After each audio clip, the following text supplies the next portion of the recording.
pare sa base lang kumain na. Kumain sa maghapon. Yan po ang aking mga...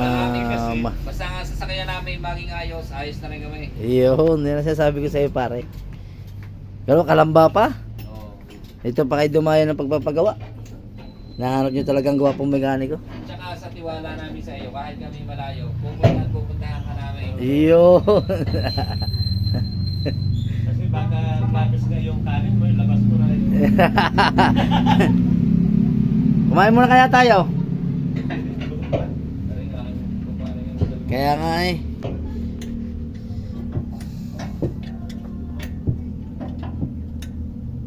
Pinagtampo namin ng clutch lining.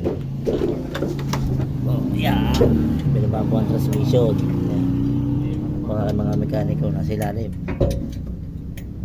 Yo. Ayos. Okay lang kayo dyan? Feeling nyo natulog lang kayo? 4x4 Alto 100 top of the line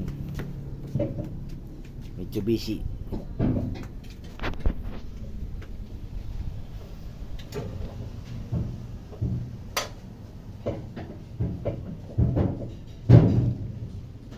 Tapos ng dalawa kakabit ko na yung cover at tinanggal ko doon sa loob para ma-testing na baga kung ano.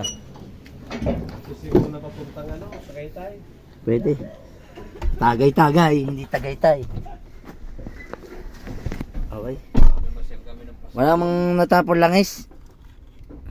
Kaya na pagpasok namin ng papunta Tagaytay Road yan. Pagdating namin sa papuntang Sabi ko, uwi na kami. Sabi ni Ryan ni tatlo sa likod, si Nicole, si Mare mo at saka yung asawa niya. Tumigil naman kami doon sa Castillo doon sa may malapit na sa Tagaytay. Parang takbo ng Dura. Pagdating